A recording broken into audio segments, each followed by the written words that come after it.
All right, episode 19, Beisel Bros. It's getting late in the NFL season here. Couple games left. Lots to go over, though. I'm going with Mr. Sakic as my favorite 19. What about you? I see mine. He's Baron Draisaitl. Like, okay. Well, we knew that's that a different show. We'll save an episode for that one. yeah, we'll get into that next time. So yeah.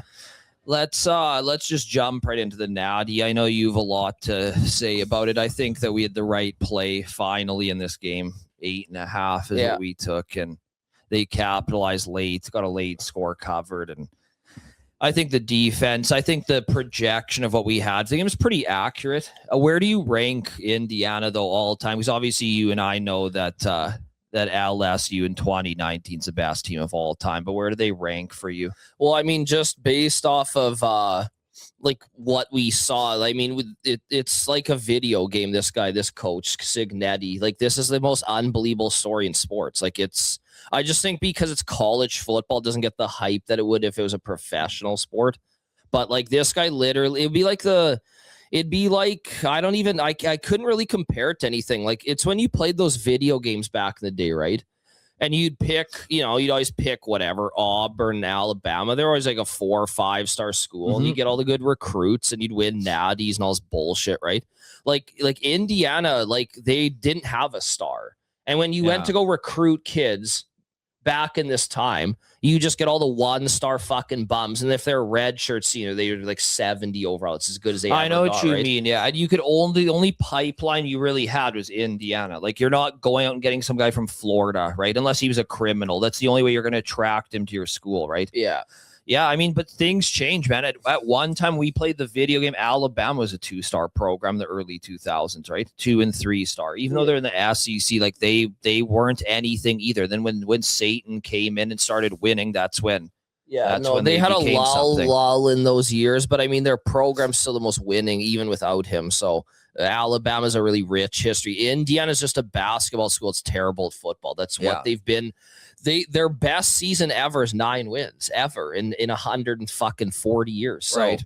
Yeah, you're right. Like Forrest Dump obviously dominated Alabama. Yeah, I know what you're saying. Yeah. I know what you're saying. Like there is history there. I'm just saying that they weren't that perennial powerhouse back then. They were just they were cool. Any team in the SEC is gonna be cool. Yeah. Like any of the even the Kentuckys of football, it's still cool. But like. Yeah, I mean, I don't know what to say. It'd be like Seton Hall winning the fucking NCAA championship. But I mean, like, look at James Madison's in it, and you're starting to see parity, man. Yeah, between NIL and being paid and all the bullshit. Like, look at James Madison, the playoff this year, and look at the NCAA tournament, man. Like, I can see these bum schools starting to compete. There's more parity now. NIL. Yeah, NIL, 100% what it is. Yeah, there's more parity. But what do you rank as the bigger surprise, that Natty or Leicester City winning the?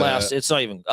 That's actually a great question. Well, I mean, they're both like. Oh my god, that's a great question. Super duper underdogs. Leicester City's a team that goes up and down throughout the ranks throughout years.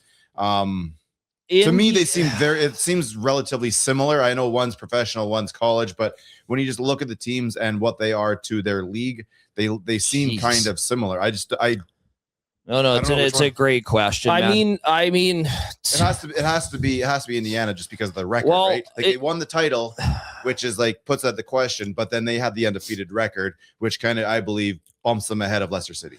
It would almost honestly, Rick, I think Leicester's the crazier thing in a season, but like if you told me Indiana would be the champions of football and have a 16-0 record or 15-0, whatever they were, like 5 years ago, I'd be like, that's not physically possible. Because in the EPL and then college, in the EPL, there's 5-6 teams that are going to win, right? One of those 5. Well, before NIL, you go to college and do almost the exact same thing.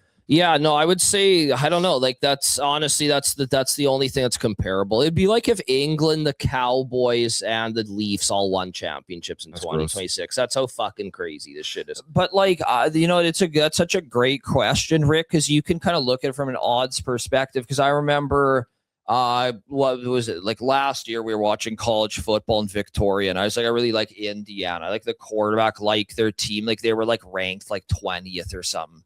I say it's really weird, but like it's not that weird for 2025 because like this shit is changing. Mm-hmm. So the fact that shit is changing, I think that you would have saw in the next 10 years a team like Illinois winning the national title or at least competing for it, like a perennial basketball school.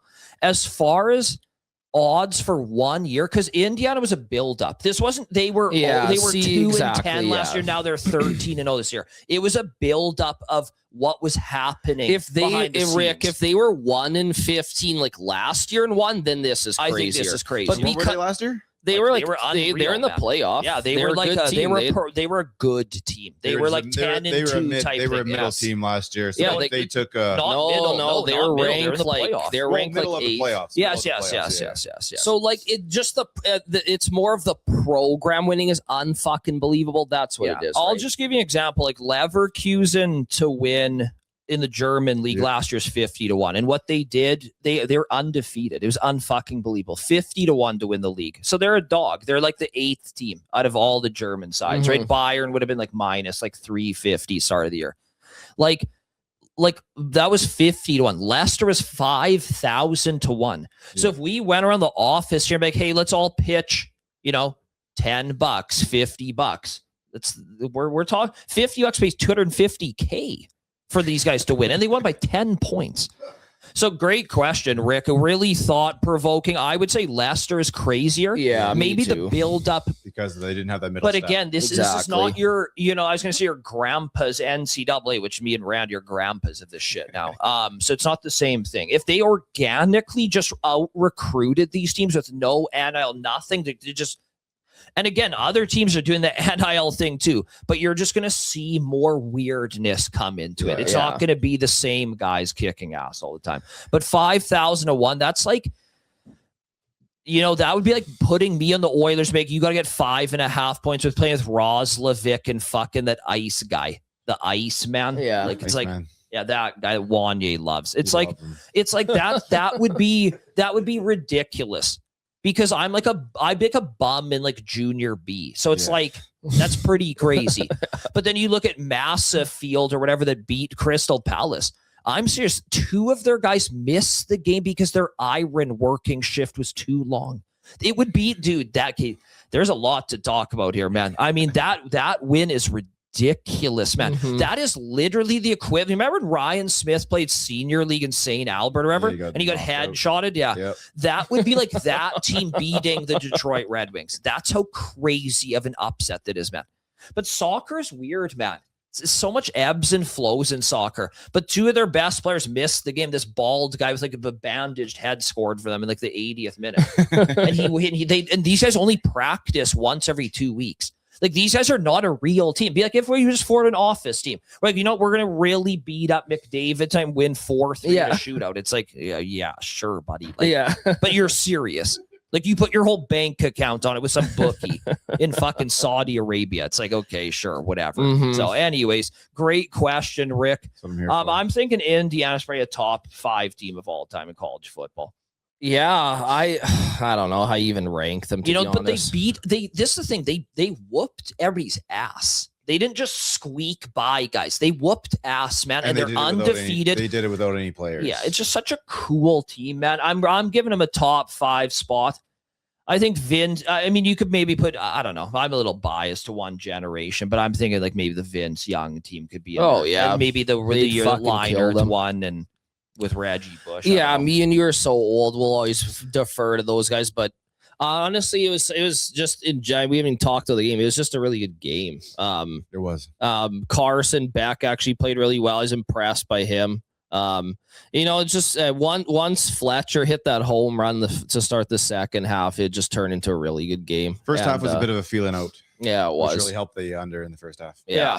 Did you pound that under 24.5? You got a favorable number in that game. Yeah, so I took the under in the first half at under 23.5. I took Miami plus 7.5, and then when it was 17-7 and Miami started rolling, I took the total at over 40.5, which I was kicking myself for because at halftime the total is 30.5. Yes. And Rick, you really cleaned up. Rick, I love that you're using those EPH strategies. Yeah, you are. We're gonna do something. We might as well learn, right? Yeah, 100%. But yeah, no, Tony showed he's better than Jeremiah Smith, in my opinion. He's the best player in college. He was unbelievable as usual. And yeah, it was a great game. Indiana's just clutch, man. They just made the big plays. And hard not to like them, hey? Yeah, for sure. Mendoza, I mean, that call on 4th down with that QB draw. Like, I mean, they just were the team, man, you know? Yeah. Like, I mean, you know, and I loved it, which I'm going to talk about how stupid the Bills and Josh Allen were, which I'm just going to get so enraged in about 3 seconds here. I want to just kind of set you up for a second here, just to kind of bring your heat level down. What did you think about Mendoza's mom? Over, under on Mendoza's mom? What do you think? Oh, like... And this segment's brought to you by Grindr and Pfizer. So what do you think about his mom? I would absolutely go to town. Like, she's perfect. Hot as fuck. Like,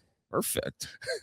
And you kind of like that range, that 45 range, right? I like really young girls and really old girls. I don't like girls my age. Okay, so like you only like 18 to 45, but nothing in between. I love like 50-year-olds and like 19-year-olds. Okay, that's perfect in my books. Okay, and now that I've kind of brought you down, thinking about something else, let's bring you back up to the Josh Allen topic. Because this guy, like, our Ukrainian Christmas was essentially ruined by Josh Allen in his eyes. I wasn't paying too much attention, but the mood was up here, and then he was punching walls like Kyle after too many monsters or whatever, right? So what are you thinking about your buddy over there? Well, hold on, don't say anything. I just have to say one thing. Because the experts are kind of Cam Newton says he's one of the worst players who ever lived because Cam Newton's a hater, but Cam Newton's way fucking better than Josh Allen prime versus prime. Yeah, he is. But the Sony experts, he's the most talented player ever. Well, they had a bunch of fat guys on there.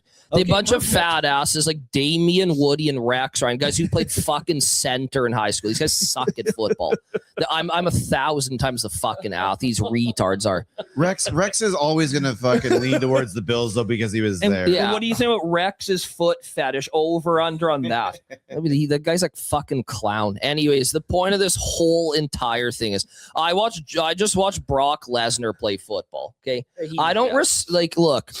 Okay, I'm not even like, let's just get it because I'm gonna just break down the game first. Because I'm gonna way off topic yelling and insulting like people have nothing to do with this. So I mean, he wasn't the worst quarterback last week. Yeah, so I mean it was a good game. Josh Allen he completely lost them a game, but the point of this entire thing is everybody after the game was like, Brandon Cooks caught the pass. Look, I had like $20,000 in the Bills. Okay, there's no reason for me to sit here and say that was not a catch and whine. It wasn't a catch. I'm sorry. Like this thing, when you slow, I wish I had a button for that to emphasize what you just said. When you slow everything down, it's probably a catch. Play it in real time. Like no one really had it. The guy, Brandon Cooks, a massive pussy and didn't fucking hold on to it. There's 3 parts to that catch. He had 2 parts. Now you have to survive the going to the ground. Yes. He did not survive going to the ground. If that ball ends up on the ground, it's an incomplete pass. Yes, exactly. He did not have control of it. The defender got control of it and then finished off his 2 parts of the catch. That's why it was. And it was not the same thing as the Devontae Adams catch. Exactly, man. Devontae secured it, had his knees down, and then they ripped it out when his like ass was on the ground. Like it wasn't even like Devontae had the ball, had possession of it, and then went to the ground. Therefore, the ground can't cause a fumble. We know that, but they were not the exact same. And even Joe Burrow came out and made his first tweet in some like 4 or 5 years and said, "I don't know what you guys are doing or what you guys are watching, but you guys don't know football because both those calls were different." And they're both called correctly. Yeah, exactly. So every whiny look. At the end of the day, that Bills game potentially cost me $1 million because I have the best basketball team in America right now that had all Bills guys. Okay, I had thousands of dollars on this game. It was in EPH. Our reputations were online. I had every reason to like smash everything in my house. Okay, that wasn't a catch. Number one. Okay, which will clip the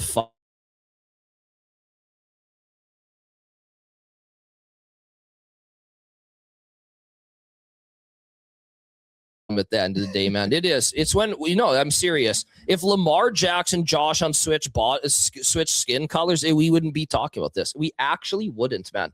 And this thing, when white girls go missing, the whole entire country stops. And when colored people go missing, no one gives a flying fuck. It's the fucking truth, man. And this shouldn't is even laugh, but this is great TV. No, it's absolutely true. This is absolute fucking racism. Josh Allen's a fucking bum. If he was in 2010, he wouldn't even be top 5. Yeah, he'd man. be like the 20th. These people are just best mass. quarterback. Yeah. Look. This is what happened in this game. Okay, Josh Allen had 3 chances to beat these guys on 0 out of 10 difficulty throws, and he made fucking 0 of the 3 fucking throws. He had Shakir in the flat, throw him the ball 5 fucking yards. He gets into the end zone. He throws in the dirt. Okay, well, that's strike 1. I'm like, this guy fucking sucks, but I'll let it go because I fucking hate these guys, all these fucking new school players. Then on the last drive of the game, after Broncos tie it, or sorry, they're going for the win. When in overtime, he had McCole Hardman wide fucking open, throws it in the dirt again. I'm like, what the fuck is wrong with this guy? Like, now I'm starting to boil over that. This guy's garbage, man. And then he is Dawson Knox again, wide open, can't make the throw. I was like, this is Superman. I was like, you fat asses on fucking ESPN. You guys don't know shit, man. This guy sucks ass. And the only reason you guys like him is he's the only good white player left. This is all racism, buddy. This guy fucking sucks. He has no accomplishments. He never did shit in college. He's a racist, number 2. He has no MVPs. He's never been a conference championship. What is good about this guy? Well, and then he's getting people fired. This guy fucking sucks. Make a fucking throw. You're the most unclutch asshole I've ever seen. You know who he reminds me of? He's kind of like Ben Eager. That's who he kind of reminds all me the of. talent in the world and just didn't fucking put together. We went to training camp. Ben Eager was going to be good until that Russian elbowed him in the fucking preseason. Yeah. Fucking training camp. So like he gives me Ben Eager vibes, and this is why when Randy and I went to the scouting camp, we used to love the Oilers more than maybe not as much as everybody here, but close. Okay. Yes. No, it was in 2015 we got McDavid. Okay. So we went to his first training camp at the old arena, right? Yeah. And Ben Eager was just, man, he was flying. His hands were he looked like fucking Datsuk. Like, what the fuck's wrong with this guy? Yeah, why does he have 2 goals and 1 assist in 80 man, games? He had all the speed, the hands. He just didn't have it. Russian guy knocked him out. And that was the issue. You think that was the end of his? 1000%. Yeah. Okay. I mean, I'm agreeing with you. I mean, maybe we could have said, or maybe we could have said he's like a Robbie Schremp disciple. Like the guy has all the time. I think if Robbie Schremp played in this NHL, obviously he would have had a little more success. But he was very talented, but nothing ever. Yeah, all the tools and no tool box. And I think with Josh Allen around him either. And I think that's obviously we're being harsh here with Josh Allen. Obviously, he's one of the better top players. running back this year. He's had Shakir, who's one of the best yak receivers in the league. Kincaid, or they have a great tight end group, right? Whether you use tight end, Kincaid or Knox or the other guy. He had Diggs when Diggs was great. Yeah. He's had options. He's had options. Defense has always been good. Yeah. And at the end, the common denominator at the end of the day. At the end of the day, man, this kind of reminds me of the Oilers lost to Vegas when we outshot them 1,000-10. Everyone Aiden Hill became fucking Hasek. It's the same thing. Get it done now. You guys are champions. They didn't. And this is the same shit. If the Bills win that game, they win the Super Bowl. I think they win the Super Bowl. Well, they steamroll next game. That's for sure. It's just pathetic, man. This guy is just the clutch gene is not taught, and this fucking clown does not fucking have it, man. I mean, pathetic fucking performance. And these guys are just masturbating to him like he's Aaron Rodgers or Tom Brady. It's like he couldn't hold their fucking jockstrap. Peyton Manning is 10 times the player. Big Ben is 10 times the player this fucking clown Big Ben's actually a really good comparison because they both are the size of a semi. Yeah, Big Ben is twice the fucking player. Yeah, this that's guy not a fair comparison. It's not even close. And it's just a product of how bad football is now. You see Mendoza going first, and Dante Moore, the coward he is, going second overall. Now he's back in college. Thank fuck. He'll go in the 9th. He won't even go draft. He'll play for the Stampeders. He's pathetic. This football's just become pathetic, and I think it's because of liberal moms putting them in basketball and all these other fucking sports. They don't want to get hit. Well, I think it was Saban who said something along the lines. It's a bunch of fucking pussies, man. I think it was Saban who said something about they're not learning systems anymore. They aren't, Rick. They're not learning systems. Philip Rivers with the arm strength of my Asian girlfriend who's 5'1" is still because he goes through progressions. He's been taught the correct way. And football's crap now, man. It's for one fucking reason. That's why exactly Pfizer and fucking gambling. These fucking bums. Now we have to move on to CJ Stroud. I mean, I might blow a fucking gasket in here. These guys are so fucking bad now. At least CJ Stroud does not have the same type of tire pumping that Josh Allen. Exactly. Right? You know, CJ's had 2 bad years since his really good. Yes. You know, the thing about Stroud is, you know, look, we got it. Collins was out. They don't have the weapons. Their O-line's not great, and he was under duress. Just hold on to him and get sacked, or. Because now, you know, since I've hyped up the black community, I'm going to go back into race. Use your fucking legs, buddy. You're not fucking Peyton Manning. Mm-hmm. Get out of the pocket and move. Like, why are you standing there, man? Like, it's like he can't. I know. Yeah, no, 100%. He gets out there and gets like move around, bro. Like, why are you trying to fucking think you're Tom Brady for the Bucs? Yeah, picking apart defenses. These guys are just. I mean, if I was a football coach, I'd just get in a fight every day with one of my players. I'd be fighting. I can't even stand these fucking kids, man. I think it was Orlovsky who said that. If Houston had any one of 31 different quarterbacks, they win that game. You know what? I can't take anything he says seriously because he thinks Josh Allen's a superstar. So he's a fucking dumbass, dude. Fucking moron that he is. Runs. I'm better than him. I'm better quarterback than him. Me and him could go throw the ball right now in the snow. I guarantee I'm better than him. Fucking runs. The only highlight he is running out of the back of the end zone. Gonna fucking listen to this dumbass. Like, this shit, you know, I've had an incredible year. I'm completely wealthy for the rest of my life because this shit. And I'm still absolutely fucking enraged watching it. Well, my under went to shit because these guys couldn't fucking stop. I you just throw that in. Yeah. Well, no, but I guess it did. My pick of the week was the over in the Seattle game, which I thought was a bullshit win on my part. But I really like the under in this game. Yep. And there's fucking 8 sacks and 4 fumbles and 7 picks, and I still couldn't fucking get it, man. Like, you know, Stroud. I think. For some reason, I like him still as crazy as I've sounded on this show. I just think he needs to move around, man. You're not white. Like, let's just call a spade. Just move around, buddy. If you're under duress, quit standing there. Run, bro. Move. Like the reason that a guy like look at Aaron Rodgers. Was he great because he stood around? No, because he fucking moved. I mean, his pocket presence is I know. Same with A1. Yeah. I mean, I could just jerk the 2020 my era quarterbacks off all day long. So like, we'll just move on. But yeah, like move. They're like goalies from the 90s. Oh yeah, where every team, like as an Oilers fan, every team had a fucking Hall of Fame goaltender. It was terrible. You look at Dallas and they had 2. It was fucking terrible. Yeah, like I mean, like Belfour's down tonight. Oh, that means Turco's in. Yeah. Great, that doesn't help us at all. I know. Or Turek. I mean, like Felix Potvin would be the fucking Vesna winner now. Do you think? I just want to ask you one thing: if Matt Schaub was the correct for the Texans, are they going to the Super Bowl this year? Yeah, for sure. Yeah. Look, I know I will give them a little bit of credit because Nico was down. Dalton Schultz went down. Woody Marks had an injury, and Chubb, not their other one. He played Chubb, right? Yeah, Chubb. He's not the Chubb of before. No, he might still be able to squat 700 pounds, but he can't run the ball. He's not the same guy. Yeah, no. Stroud should move and hang on to the ball. That's it. Move around if it's not there. Like if Jalen Hurts, who's absolutely fucking dreadful. If he was their quarterback, he goes to his first read, and when it's not there, he's fucking garbage. He rolls out and throws it out of bounds. That's all Stroud had to do, man. Don't turn it over. Run the ball when it's there. It's their punt. You guys would have won that game. So, but anyways, let's just move on because I have a horrible headache now. First game what do we got? The first game this weekend is the Broncos. Yeah. Broncos Patriots. Mm-hmm. Started off at 4. I got a hold of you guys right away. Yeah. As soon as we heard about the ankle, and I was like, boys, this has to be like Patriots easily, right? They started off at -4.5. It bumped to 5.5 within like an hour and a bit. And we're back to 4.5 right now with a total of 42.5. Yeah, I'm on the Broncos side here, guys. I think Stidham is. I don't think if Bo Nix is starting, what's the spread? 0. I think it'd just be. I just think it'd be.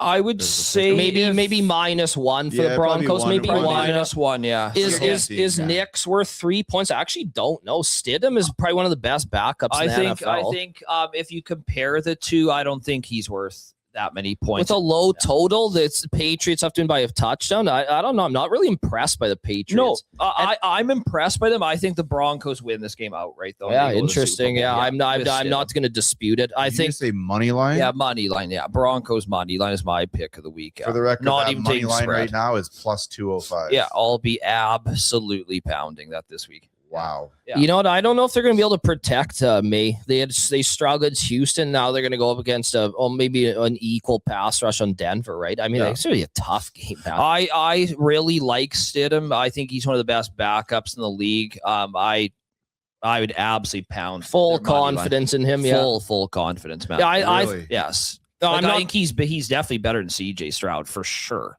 100%. Stidham, yeah, for sure he's better than him, man. Yes, these guys are so fucking overrated. It's the Justin Schultz thing all fucking over again, man. It is just name brand. If somebody put Crosby, if I was left-handed and somebody just put Crosby on the back of my jersey and I went to warm up, and, oh my god, it's Crosby. Look how he crosses over. And like, I'm a decent skater, obviously. Like, I play hockey. But I go, yeah, holy fuck, it's Crosby. Or if I was his cousin, I'd get a tryout, but I'm trash. That's the thing, man. These guys go first overall, and they have these massive leashes when these guys are fucking garbage, man. They are. Stidham is developed. These guys that sit and develop and take shit seriously, which he does. I know he does. He's fucking good, man. You're gonna see a good performance in this game, man. Yeah, I'm taking 4.5. I get 5. You know what, Rick? I'm gonna try to get 5.5 or 6 because that's what it was at one time. So I always need the best number possible that it ever was available at. So would you just not bet it if you don't get it? Like, if you don't, I'm gonna try to get 6.5 in this game. Sure, because I'm on the Broncos anyways. But yeah, like I did see. Yeah, it definitely went to 5.5. I did not see 6.5. I want +6, Rick. That's the spread I want. I mean, it's the strategies that you've implemented to become absolutely fucking wealthy too this weekend. And now you waited for better numbers, no NPC Vegas fucking numbers, and you won all your bets, right? Yeah. Well, luckily with our friends at CoolBet, you can actually go and find +6. And you have that at -122 right now. Yeah, perfect. That's why I love CoolBet. Everybody go fucking sign up. Now not fucking cowards like fucking Josh Allen. So let's move on to the shit. Hawks, I think they're gonna whoop the Rams ass. So really? Yeah. Whoop them. Yeah. I think they'll win for sure. So we have it right now. It's Seattle -2.5. We have a total of 47. Yeah, I found it really interesting stat today that the Rams' success was heavily predicated on running play action. And they haven't ran it at all. And they've ran at the league low. They ran at the league high in the fucking regular season, like 39%. Now it's at like 11% in the playoffs in both games. I'm thinking that was their bread and butter is play action. Then you hit, Naku or Adams or one of the tight ends. They haven't ran. I have a theory of why the Seahawks will win, Rick, is because I think it's going to be rigged for them. And the reason is there's so many futures bets on the Rams and there's 0 on the Seahawks because nobody even knew they were in the fucking NFL this year. That's how unheralded they were. Okay. I think people are going to look at that spread and everybody's going to take the Rams. Why would you not? I think everybody's going to remember that the Rams absolutely fucking whooped them and then just like fell apart randomly in that game in Seattle. Yeah. I think it'll be rigged for Seattle. So I'm guessing right now is going to happen. So what's the final score in the game? I don't know, like 24-21, like whatever, 23-20. I think it'll be, look, all the games they've played. Remember we had Seahawks as our pick of the week on this show earlier in the year, even though me and Rick need the Rams horrifically bad. And it was the perfect result. They lost by 2. Yeah. And the spread was 3 or 3.5, right? And then the next week it was the same shit. It's been, I think it'll be tight, 4-point game, 3-point game, but I think the Seahawks will still be rigged in their favor. Yeah. Well, it is a divisional. Yeah. And it is their third. I mean, obviously, if the divisional, it's their third time meeting each other, right? So this is the rubber match. Yeah. So Randy, would you? And they should have won both. The Rams should have won both. Yeah. Of course. Would you make a same game parlay then the Rams +4.5 and Seattle +4.5 and just have like a 3 or 4? Yeah, like a tie pick at 7-11, man. Yeah, exactly, man. I would love to do that pick, man. Yeah. What was your pick? So take Seattle +4.5 and take the Rams +4.5 and make it a same game parlay. What the odds would be on that? It's probably like +120, maybe. Oh, it'd probably be better than that. No way, man. You don't think so? Rick. I'm looking right now, but CoolBet doesn't want to give us get to If can you okay, yeah, because to take Seattle might be difficult at 4.5 because of the spread, right? Like I don't know if you should be able to. Maybe you can't do that on Cool Bet. We have Rams at +4. Yeah, Seahawks. No alternative. What about when you go to Bet Builder, Rick? Let's try that too. Go to Bet Builder, and I think they give you way more spreads. Yeah, we're just slow internet in this room. That's okay. I think that would be a nice play if you think the game's going to be close. I'm bringing it up right now. Okay. Yeah, on Bet Builder, I'm not sure they're gonna. No, I would love that play, man. I think it's smart as fuck. It's just a fun play. You could kind of just cheer for a field goal game, right? So we have Seahawks +4.5. Yeah. Rams +4.5. Yeah. And that's an old one. Yeah, I'm not sure they're letting me do this here. I just want to see the race to who cooks this faster here. I can, man. I'm dying. Yeah, the internet is bad in here. Yeah, it is what it is. Anyways, I'll throw it out there. If you guys can cook it up there, then that'd be my play, man. Why not? You're right. Taking a tie pick, but even better, you get 4 points each way, right? Yeah. I think it'll be a tight game. I just think Seattle ekes it out for some reason. So I don't really have an opinion. I think maybe the over will come in that game. The weather's perfect. There's supposed to be some fucking crazy ass storm in the U.S. coming, but not affecting the West Coast. So. Denver, I heard, is gonna have bad weather. A little bit. It's be cold, and a little bit windy. So yeah, I think that I don't know. They're the same team, man. They got the with Nix and May were in. They got pretty much the rookie QBs with great defenses playing against each other. And we could have a couple rematches here, right? So Rams Patriots played in 2018 or 19? 18. I 18 or 19. Hated that. Oh my God, worst Super Bowl ever. And then we're gonna have the rematch of my favorite Super Bowl ever, Seattle Denver. So Rams +4.5, Seahawks +4.5, same game parlay +175 on Cool Bet. Yes, sir. Fuck, that is value up the fucking ass. I would pound that, man.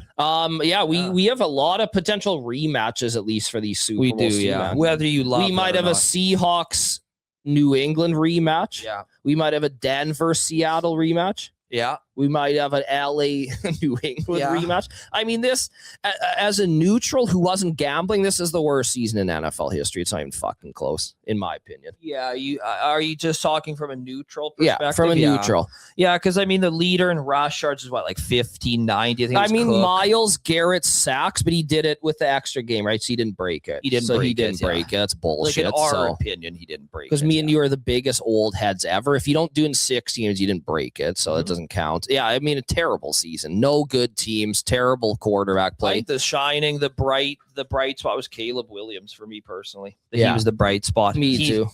He's just an old school dude, man. He just likes to fucking air it out, and I love him. Throw into the end zone to Cole Kmet. Like, I mean, before they showed what was going on in the end zone, when you just watched him like run around backwards for about 45 minutes on his back foot, throw like a fadeaway, you're just like, well, that one's over. Then all of a sudden the camera moves to the end zone, and somehow Cole Kmet's like essentially by himself.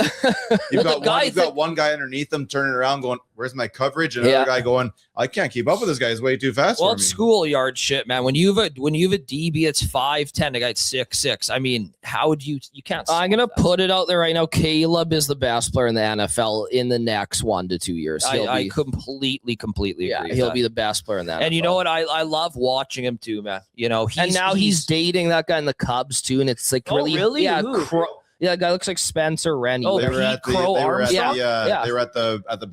Blackhawks game.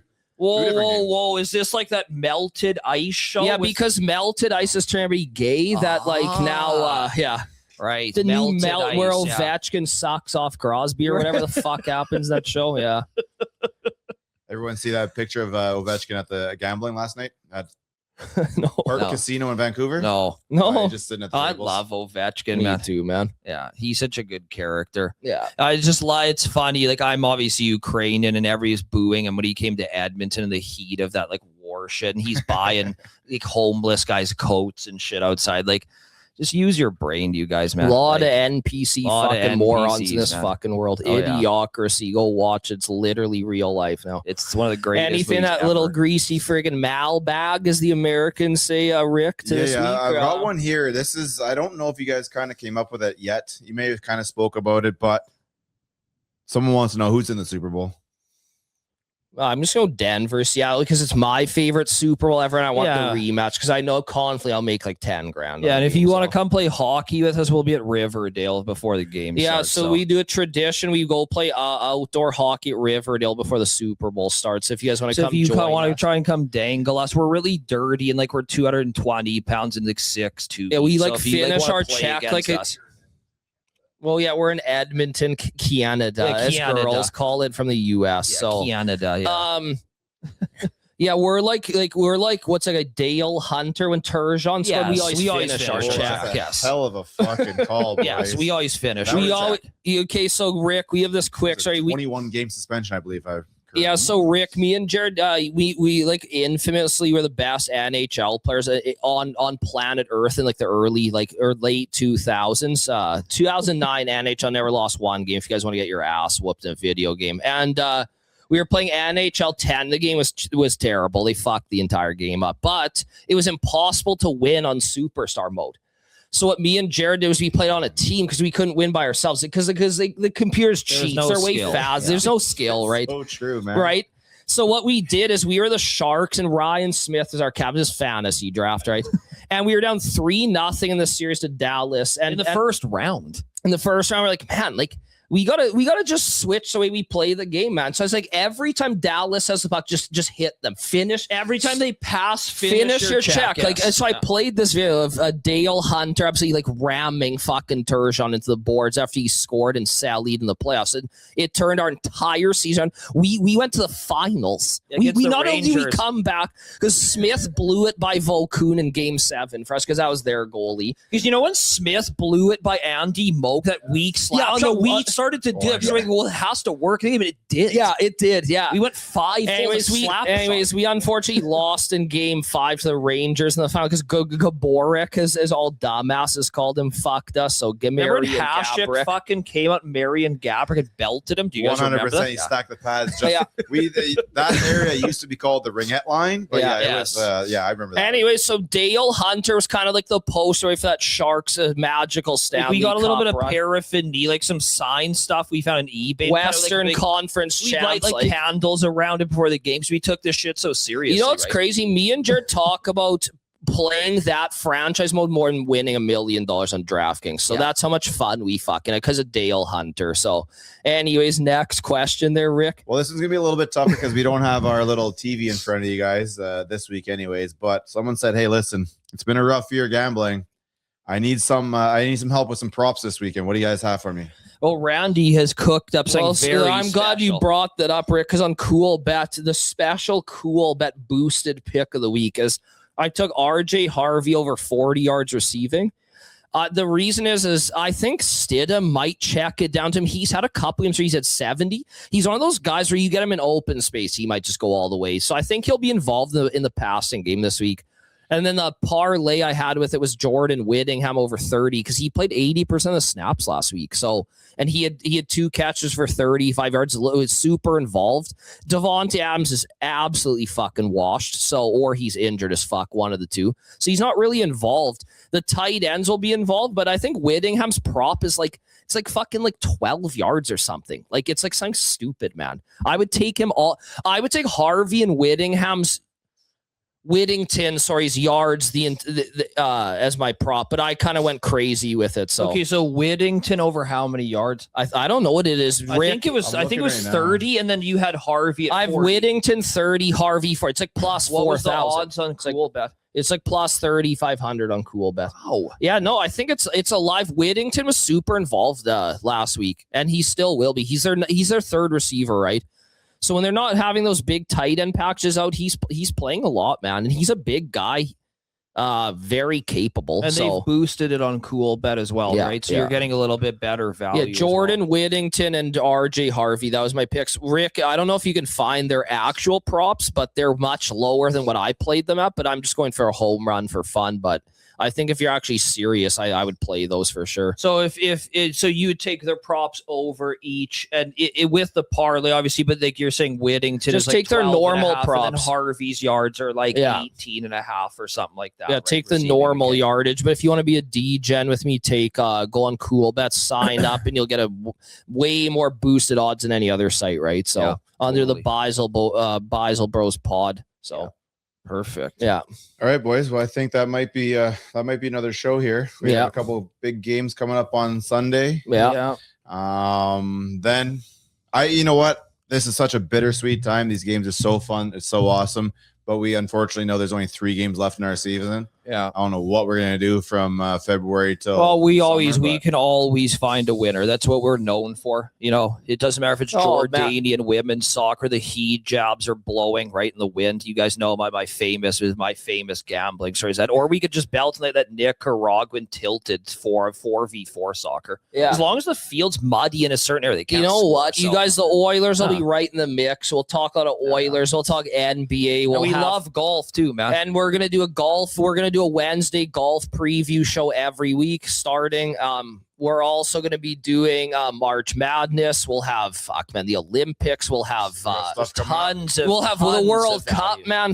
We're stacked. Epstein's Island, everything, buddy. Whatever you guys want to talk about, man. Exactly. But we will find some winners for you guys, and we're going to continue posting the Telegram plays going forward. It's not just going to be NFL. Yeah, and then the EPH, we're going to be doing the betting academy. So everybody look out for that. The first episode should be out. And we're filming. We'll filming it all. Yeah. But every Saturday we're going to be filming shows and just giving tips and breaking down bets and how we can improve everybody's overall strategy. Because we've teamed up with like 30 different professors who've never sniffed a woman. I'm divorced now, so. We're gonna absolutely fucking go to town for you guys, and we're gonna absolutely just wreck books, and maybe we'll all get some fucking pussy. Okay, all right, that's it.